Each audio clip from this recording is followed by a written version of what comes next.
These are my recent plant haul from a couple of succulent sellers on Facebook. This needs to be potted up, but before I do that, I'd like to show you my Amended Master Succulent Soil Mix. What is a Master Succulent Soil Mix? This is a general purpose soil mix that I put together, which is the basis of my other soil mixes, such as the Advanced Soil Mix, a fast draining soil mix suitable for succulents such as Haworthia and cacti. Hello there, my name is Liz, a self-confessed succulent addict. Welcome to my channel, Growing Succulents.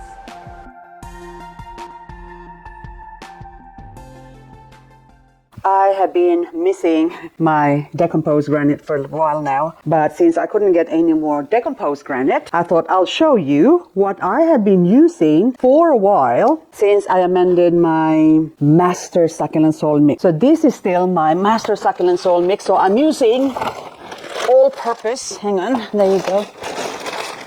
This is the cheapest potting mix that we can get from here in Australia. So it doesn't have too many stuff, and then the ratio is still the same as 2 parts potting mix, 1 part Perlite, 1 part coconut coir.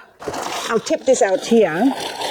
I'm not going to measure it out anymore because I've done this a couple of times before, so I can already guesstimate how much I would be needing. But with this, I used to sieve them as well, but I find that it's not really necessary. So if you have little bits of big bark or something like that, then you can just take it off. I used to use, I think, 1 part of decomposed granite, but with Perlite now, I am using, guesstimate,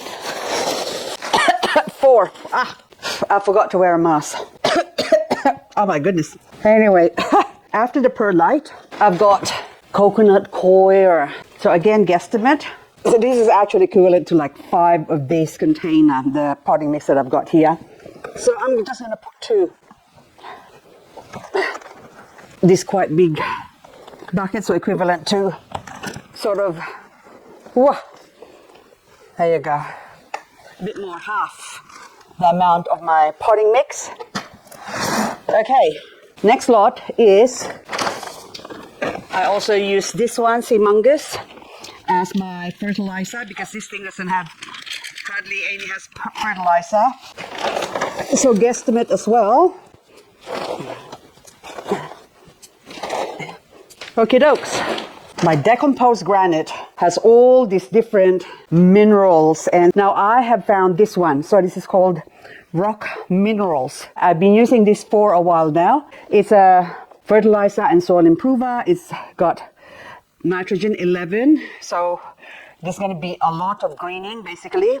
Phosphorus, potassium is 9, phosphorus is 2, and then it's got volcanic rock dust, non-leaching, waterway safe, and also resistance booster to insects and diseases, so which is important. So that is what we want basically. Now there's 5 kilograms in here, but I'm not going to use this. That's what I said. I've been using this one for a while.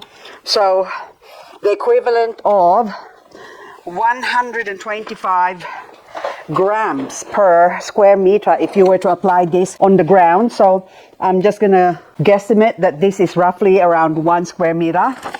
So I'm putting that's about 60 grams. So 120, I think. Is that 60, 40? Okay, that's a little. So about 120 grams is what I put with this one. That's it. Now you can also add some coarse sand, like this one.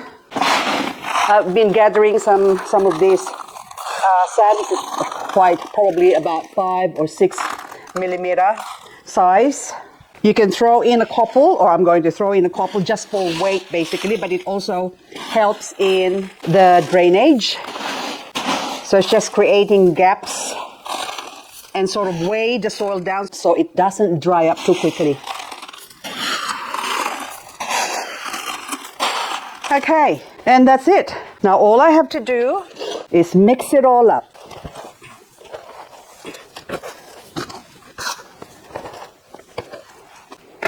So this is now the consistency that I prefer. Okay, there you go. Nice, beautiful, but it still sort of falls apart. It doesn't clump up. And this is also still a little bit moist. Okay, let's pot up. These are my 2-box plant hole that are waiting to be potted up. So after unboxing them last night, I let them all dry up straight away to give them time to basically adjust to their new environment, just sort of feeling the air around them. Normally before in the past, I would have soaked them straight away, but this time I have a different approach because the last time I was soaking them, it's always been good, but I had a batch of soil that are just filled with fungus gnats. And then this one now, I have to finally see and wait to see if this soil has any fungus gnats, and I found out that these ones are actually good because this potting mix that I've got were out of stock for a while, so I couldn't get them. So I have to use different potting mix basically to my different types of soil mix, and lo and behold, they are filled with fungus gnats, even though I dried them up and I still filled up with fungus gnats. But this one now, here's hoping that this one, I haven't seen any fungus gnats when I open it up, so hopefully this one plus this one is back in stock. I'm just checking now every single thing just in case it's a fungus gnat. So I haven't seen anything flew around or flew out of the bag that they came in. So I'm quite happy with this soil mix, or this potting mix. So I'm ready to pot up with using my hard pot. So look at this. So I've got holes that I drilled up. So this actually came with just one hole. So it's just the center hole here. You can see that. So I got this from the reject shop. And of course I drilled holes in it. So I put some little meshes. So I want 1, 2, 3 because you need more holes for the air to circulate underneath the soil, going up the top to your plants to keep the roots growing and happy and loose basically. So anyway, so that's what the mesh actually, I doubled them up. So instead of just a single one, I used this gyprock plaster or plasterboard dry wall. In other countries, that's what you call it. Anyway, here in Australia, we call it plasterboard gyprock. There you go. Now, so double. So now I'm going to put I got balls here. I got lots of balls, lacquer balls from the bottom. You can put other rocks if you like, or it doesn't have to be lacquer balls. You can use scoria or even coconut husk, like anything to just basically cover it, or piece of paper, just so the soil doesn't go through initially. And as the plant grows, the roots will grow, and that will sort of form a mat around the soil, hold it in together, so when you water it, it doesn't get washed away. So, okay, so I'll fill this up. Okay, the very first plants I'm going to put in here basically are the ones that's in dire need. Okay, I'm going to start with this one. So this is Echeveria Julia variegated. So Miss Julia here, I'm going to remove that. I've got my own. It came with a label, but anyway, the label easily gets wet and then the name disappears. So that's what happens. And you're best having a piece of blinds. This is metallic blinds. That's what I use for my labels. And Julia here is going to go on the side here, and I need to fill you up. There you go, because you are in dire need of moisture, water. Okay, so the next one I'm going to put in here is another succulent that also can suffer from the frost. So the plants I'm putting in here basically has got thin leaves, Echeveria. So this one now is called Blue Rose Crested. There you go, so gorgeous plant. Look at that, beautiful. And you can see the roots. Don't worry about the roots. Don't need to wash it or do anything. Plant it as is. Don't trim it. Well, I don't trim it. I leave it. So it's quite thin anyway. So you can trim it, remove all the roots if you like. But for me, it's not necessary. Just tease it up a little bit. That's all I did. And hang on, put a little bit more soil. Top it up.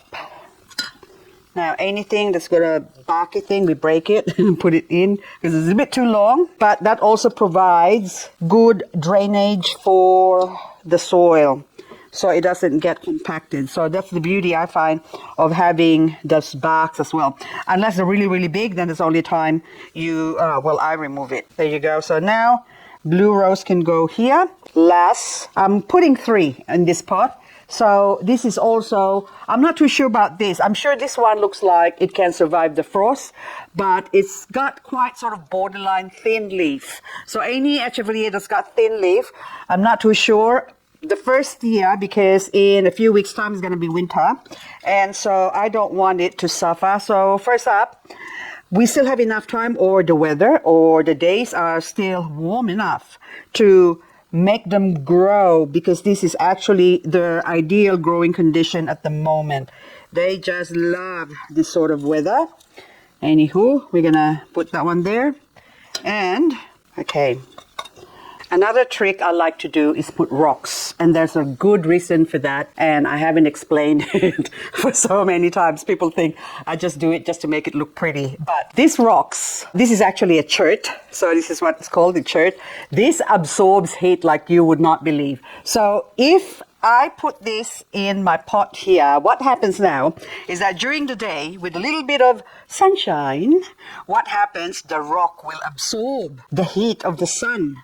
And believe you me, that is enough for overnight warmth. So I think that one is a little bit too thick for this pot here, so I'm going to use this one. So people think, oh, I just put these rocks for that. And I kept forgetting to mention it, that's the reason why I'll do this reverse, okay? And that will also give separation, make them totally separated. And that way you stay in that corner and I stay in that corner. But this one, I'm not going to worry about that one. But Julia here is going to have to just fend for herself. I could put something to make it pretty, like these ones. Pretty rocks. We can just scatter in next to it there. After I put the dressing, of course. But instead, I am going to give you warmth. And I think this one is a little bit too thick, so I'm using this pretty rock again. That's the prettier side, to go all the way around here. That way it can cover the three of them, give them comfort. There you go, that's all. That is good enough. And now I'm gonna put some dressing. You can use anything basically, but all I've got is akadama. And also the akadama will actually help keep the soil or the moisture in the soil, basically. And also akadama dries up really quickly as well, which is detrimental to the health of the succulent if it's sitting on something wet for a long time. So it's like you having a bath. If you stay in the bath for a long time, your feet's gonna go white, root rot or foot rot if you stay too long. And succulents are the same. Their feet will rot. Okay, there you go. So there you go. Can you see how beautiful that is? There you go. You do side by side. Beautiful. Okay, so we'll put this one away. I'm going to give it a couple of days to sort of dry up, settle down, and then before I water it, basically. So maybe 3 days from now, I'm going to water them. Now, next one is this one. Oh, hang on, before I forget. The pretty one. I need the pretty one. So, come a little pretty one. Oh, pretty one. I've got a pretty one here. This is called Pink Heron. Look how beautiful that is. Okay, we are going to pot this up.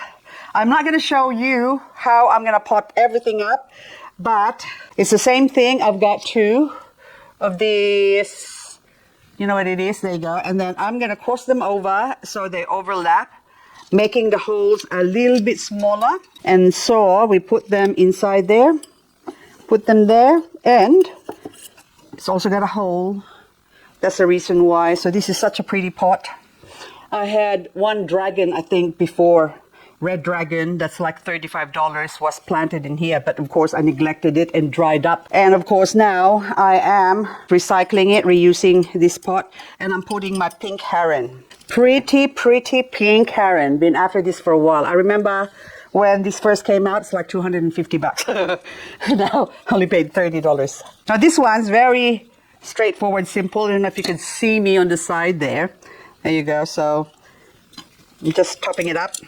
I'm gonna stick this in the middle, the thick end of my little thingamajig there. And so now, I'm gonna get akadama, top it up, cover everything. So now, I jiggle, I get jiggy with it. Okay, there, I'll go in, hang on. It's a bit too big, so I'm gonna go ease it up a little bit, help it along, basically. There you go. Oh, so pretty. You are so pretty. Look. Oh, hang on. There you go, you can face me here. There you go, done. Pink heron, look at the beautiful pot, isn't it? Gorgeous pot. For a couple of dollars, and look beautiful. That complements it nicely. Okay, so now this is the last potting up I'm going to show you because there's a reason for this. I was going to sing again, but we won't. I am using this pot, so I'm just gonna spin this around first so you can see. Look, this is a salt pot, ceramic, and I actually tested it, just lick it, wash it to make sure there's no salt because I think it was used before as a salt container or putting salt in it. So anywho, it's a beautiful pot. Look, it's just sort of simple but very, very, I don't know. Anyway, I drilled a hole in the bottom. It did not come with holes. So I got one hole from the bottom to drain the water out, so that's a big hole, and then I put a small hole on the top here, just one here, enough for my index finger to go in there or go through. That is to let the air through here and blow onto the plant that I'm going to put in here. Now, the plant I'm putting in here is quite controversial in the sense that I love the plant, okay, but I hate growing it because I like to water from the top, and of course, I always have to water from the top. It's so hard to just get the watering can and just be gentle with it. So it has, well, I have grown many laui, although I have grown a lot. They are not pristine. So they're not very, very pretty at all. So I'm going to put 2 of these as well. So I'm going to do cross again. So that way the holes, okay, hang on. That's a little bit, there you go.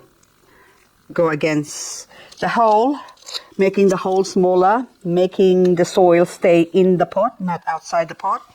And I'm going to put some balls again. I paid $28 for these 2 plants because this is a round form. I don't really know whether it's a round form, but I do know the laui I had before was sort of a longer form. Now, whether this one will grow only that short, well, I know it's going to grow bigger than this, but I don't know if it's going to plump up in my growing condition. But what I want to do with this one is grow it pristine. I want a pristine laui with no marks. So like this one, the farina or the white powder has been touched basically, so that's why you're seeing all the sort of salmony pink color on the edges. That's because of that, so because you're not supposed to touch it. And this is such a beautiful plant that this has been used as one of the plant to hybridize many hundreds of variety of echeveria or soft succulent. Could be graptoveria or pachyphytum or graptopetalum that's been hybridized using the laui. So it's a very pretty plant. Anyway,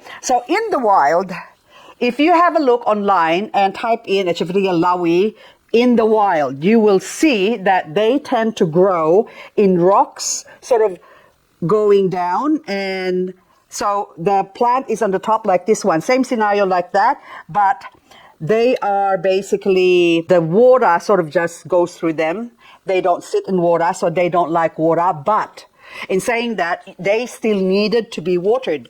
So once or every 6 months, basically, the areas where a lot of these plants came from, they get a deluge of rain and the area gets watered. Okay, so that's why I put that level there, so the soil can't go beyond the hole that I put it in, my air hole. When they get rain, they get a lot of rain and they get soaked for days, sometimes a week. And of course, they take in as much water as they can for the rest of the year. They're not going to get any drink at all. So it's very rare, the rain that will drop down. So this is basically native to Mexico, I think, laui.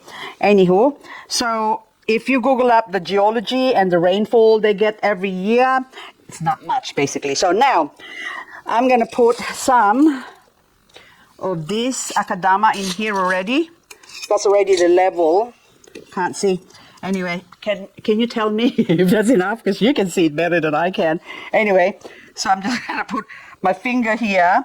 There you go. So now all I'm gonna do with this one is I'm gonna put the label first, just in case I forget that it's a Lawi. Never forget. It's just because the price, $28 I paid for it, and that would also give me the date when I bought it, and I can use it as a reference to the date when I kill it. No, I'm not gonna kill you. Please don't die. Please don't die. Anyway, so this one's good now. And all I'm gonna do with this one is just, hang on, plonk it there. There you go. Oh, isn't that pretty? Look at that. There's a Lawi hiding inside the pot. Now, as the plant grows, it will extend itself out, basically, and in search of the light. Follow the light. So that one can grow up the top, and then that one can sort of flow over on the side. And they tend to grow sort of hanging. This is to encourage them as well to sort of grow hanging out. And that's the reason why I bought this specific two-headed Echeverria Lawi. So that's part of my experiment. Anyway, guys, I'm going to continue potting this up. And also, where I'm going to put this is somewhere hanging up, so using the back of it, so it's going to hang up.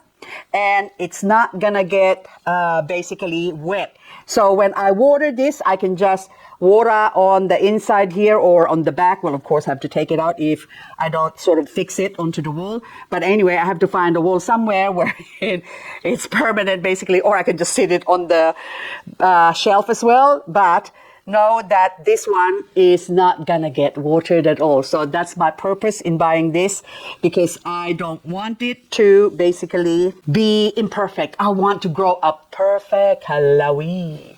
And to maintain the perfectionism of this Lawi, I'm gonna put a couple of barbecue sticks in here, so that way it can't move. There you go, so it doesn't fall out. Okay, I'm gonna... There you go. I got them on the neck. So see now, it doesn't fall out. Excellent. Anyway, grow, baby Lawi, grow. I hope you become a very perfectionista one day. Perfectionista Lawi. Perfection. Perfectamundo. I have now finished potting up everything from my 2 boxes are better than one plant hole. And these are the different types of succulents that I've got potted up using the Amended Master Succulent Soil Mix. So the first one is, this is an Echeverria, and this pot was actually free from the seller. So this came with the different succulents I got from him, and he always gives you a free pot. And this one is a Echeverria SP Silk Variegated, so it's a hybrid or a species of some unknown. Anyway, it's beautiful with the variegation. Is only sort of light, but that will become brighter if it's exposed to a lot of sunlight. And these two here are Canopythum, which is just so cute. This is actually free from the AH succulent, so that was given free. And also this one also came free with that same seller. And I have found out the name. This is Craigiana. And that one is, I think it's a Colorata cross Mexican giant hybrid, maybe also known as Tapalpa or Colorata Tapalpa maybe. So, but I wrote it as Colorata cross Mexican giant hybrid, which is just absolutely beautiful with its thick farina. And the next one is, this is also free. This is cute beans is what it's called. And I planted the cute bean in this cute donut. Hang on. Should I actually reverse that? There you go. They're the same. So anyway, so Echeverria QT beans or cute beans. Yeah, it is. QT beans, variegated. And it's so cute. Look at that. So cute. So small. Look at my thumb. But that will thicken up because of the way it's growing. It's got long stem. And of course, I put akadama as a dressing for my topping, because that's the only one I've got. But if you have decomposed granite, also known as Myfen stone, then it's better for the plant. The next one here, I've got Sedivaria Blue Elf Variegated. So I have a Blue Elf, and they are quite a slow growing plant. So these two small plant here, hang on, that took me a long time to grow. Hang on, let's go check out the label. So I paid $30, and that was a long time ago. At least 2 years ago is when I bought this, and I paid $30 for one plant. And that small one here is already a baby. So if you compare this one, look at that, look at the size. See? Look at that. So this is not a camera trick. That is really small, my one. This one is already big as well, and the one I got now. So, and it's only $20. So this is much, much cheaper. So should I put you next to each other? I will later on, but we'll continue with the other ones. And you can see that the pot is a lot smaller compared to the other plants that I've got. So this one, I suspect this will actually grow fast, and it will have long stem and deeper roots, and that's why I planted it in a taller pot basically. And that one can grow in that small pot. But the good thing about this pot here is that it bellies out. So if it does produce a lot of roots, it's got room to grow. Now at the back here is from the Chow collection. So this is Trancata Best Blue Takema. Look how nice and big that is. Oh, gorgeous, isn't it? There's a couple of marks on that one there, and a little bit there, and a little bit there, but that doesn't worry me, because if I could get this going growing good, then from my previous experience, when I don't neglect my succulents, this will take no time at all to grow and outgrow all those scars that it's got. So it will be more beautifuler. Now the Canopythum here, this is not planted in my master succulent soil mix. I actually have to use with Canopythum and Lithops, or anything that looks like a stone plant.